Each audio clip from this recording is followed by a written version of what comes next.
आपकी आवाज। जैसे जैसे कोरोना से मरने वालों की संख्या बढ़ रही है, वैसे वैसे कोरोना वैक्सीन का इंतजार भी तेज होता जा रहा है।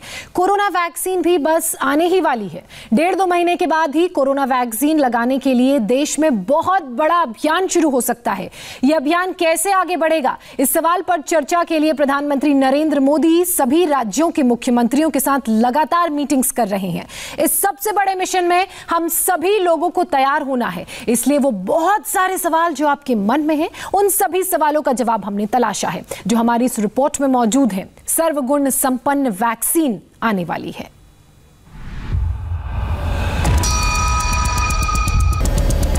लेकिन इंतजार खत्म होने के साथ साथ कुछ सवाल भी लोगों के मन में उठ रहे हैं। दुनिया की कौन सी वैक्सीन भारत में सबसे बेहतर होगी? भारत की मेड इन इंडिया वैक्सीन कितने काम की है? कोरोना की वैक्सीन की एक डोज आपको कितने रुपए में मिलेगी? वैक्सीन की कितनी डोज तैयार हो चुकी है? ये कुछ ऐसे सवाल हैं जिनके जवाब हर हिंदुस्तानी जानना चाहता है। जिस तरह से कोरोना का कहर अचानक लोगों पर टूटा है, उसके बाद वैक्सीन को लेकर के भी लोगों की जिज्ञासा बढ़ गई है। आज हम आपको तमाम जानकारी देंगे कोरोना की मेड इन इंडिया वैक्सीन को लेकर। पूरी दुनिया में करीब 70 देश अपनी स्वदेशी कोरोना वैक्सीन बनाने की कोशिश कर रही है। इन 70 देशों की कुल 160 कंपनियां कोरोना वैक्सीन का निर्माण करने के लिए प्रयास कर रही हैं। और इन सभी कंपनियों की वैक्सीन में सबसे जबरदस्त परफॉर्मेंस और कीमत के लिहाज से भी सबसे किफायती नजर आ रही है ब्रिटेन की ऑक्सफोर्ड यूनिवर्सिटी की तरफ से तैयार की जा रही वैक्सीन कोविशील्ड। भारत के लिए राहत की बात यह है कि कोविशील्ड का निर्माण ऑक्सफोर्ड यूनिवर्सिटी और पुणे में मौजूद भारतीय company serum institute of India limited साथ मिलकर कर रहे हैं। इसलिए कोविशील्ड को भारत की स्वदेशी वैक्सीन भी माना जा रहा है। भारत के लिए वही वैक्सीन सबसे उपयोगी साबित हो सकती है जिसमें कम से कम 3 खास बातें हों। पहली खास बात ये कि वैक्सीन की कीमत काफी कम होनी चाहिए। दूसरी बात ये कि वैक्सीन 90% तक प्रभावकारी होनी चाहिए। तीसरी बात ये कि वैक्सीन का ट्रांसपोर्टेशन महंगा ना हो, यानी वो कम से कम तापमान पर लाई और ले जाई जा सके। भारत के लिए जिन 3 प्रमुख कामयाब वैक्सीन की चर्चा हो रही है वो है फाइजर, जिसे अमेरिका बना रहा है, मॉडर्ना, इसे भी अमेरिका बना रहा है, और कोविशील्ड, जिसे भारत और ब्रिटेन मिलकर बना रही हैं। फाइजर वैक्सीन 95% तक असरदार है। मॉडर्ना वैक्सीन 54.6% तक असरदार साबित हुई है, जबकि कोविशील्ड सिर्फ 90% तक असरदार साबित हुई है। जैसे वैक्सीन आएगा उसमें हम कई चीजें देखना चाहेंगे। एक चीज तो ये है कि वैक्सीन हमें बिल्कुल प्रोटेक्शन देती है, इम्यूनिटी टोटल है, जिससे हम ये कहें कि जिसको वैक्सीन लगी उसको इन्फेक्शन ही नहीं हुआ। आइडियल सिचुएशन तो वही रहेगी, लेकिन ये भी हो सकता है कि वैक्सीन लगी उससे आपको माइल्ड इन्फेक्शन हुआ, सीरियस इन्फेक्शन नहीं हुआ, आपको कोई ज़्यादा इतना फ़र्क नहीं पड़ा। वो भी एक सिचुएशन है जो हो सकता है।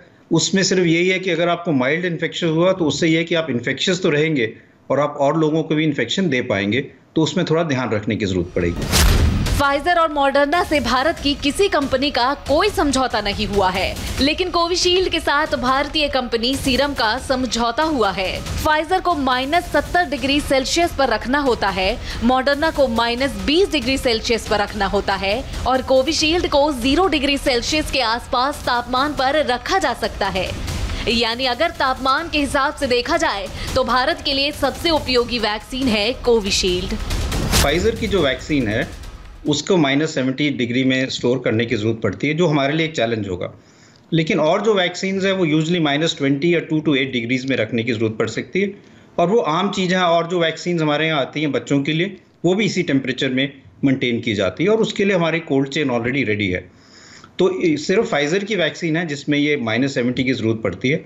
और जो वैक्सीन डेवलप हो रही है भारत में भी, ऑक्सफोर्ड की वैक्सीन है या मॉडर्ना वाली वैक्सीन है, उसमें जो टेम्परेचर है वो इतना ठंडा नहीं है। तो उम्मीद यही है कि ये जो है ये दिल्ली में इंडिया में पॉसिबल होंगी। लेकिन सवाल ये है कि क्या कोविशील्ड कीमत के हिसाब से भारत के लिए फिट है? क्या भारत में तमाम लोग इसको खरीद पाएंगे?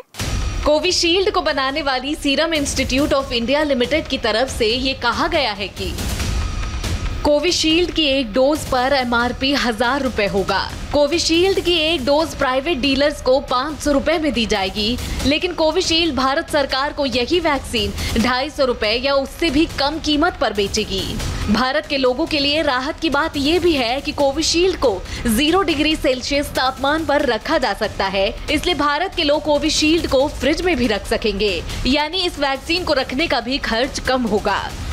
ऑक्सफोर्ड यूनिवर्सिटी ने कोविशील्ड का ट्रायल अब तक 20,000 लोगों पे किया है और रिसर्च में ये बात सामने आई है कि अलग अलग डोज देने के तरीके से इसका असर 70% से लेकर 90% तक है, जो कि किसी भी वैक्सीन के लिए बहुत बेहतर माना जा रहा है। सबसे बड़ी वैक्सीन निर्माता company serum institute of India limited हर साल अकेले वैक्सीन की 40 से 50 करोड़ डोज बनाने की क्षमता रखती है। सीरम बीते 2 महीने में कोविशील्ड की 4 करोड़ डोज बना चुका है। जनवरी-फरवरी में सीरम कोविशील्ड की 10 करोड़ डोज बना देगी और जुलाई तक सीरम कोविशील्ड की 40 करोड़ डोज बना देगी। तो साथ साथ हमारा मैन्युफैक्चरिंग का काम भी चल रहा है, डिस्ट्रीब्यूशन का काम भी चल रहा है कि वैक्सीन हम कैसे डिस्ट्रीब्यूट करेंगे। उसके साथ जो और चीज़ें चाहिए, चाहे वो सिरिंज हो, नीडल हो या लोगों की ट्रेनिंग हो कि वैक्सीन कैसे लगानी है, वो भी चल रहा है। तो जैसे जैसे वैक्सीन को रेगुलेटरी अप्रूवल मिलेगा, जब उनकी पूरा डेटा आएगा तो ये शुरू हो जाएगा और अगले साल के शुरुआत में वैक्सीन अवेलेबल हो जानी चाहिए। लेकिन फिर जैसे जैसे डोजेस बढ़ेंगे वैसे वैसे हम प्रायोरिटी पॉइंट ऑफ व्यू से और ज़्यादा लोगों को देना शुरू करेंगे। सीरम इंस्टीट्यूट अभी एस्ट्राजेनेका का उत्पादन और भी तेजी से करने वाला है, क्योंकि सीरम ने 60 देशों के साथ समझौता किया है और ये सारी वैक्सीन भारत में ही बनने वाली है। इसलिए भारत के प्रधानमंत्री ने पहले ही ये बात कही भी थी कि कोरोना से लड़ने में भारत की बड़ी भूमिका होने वाली है।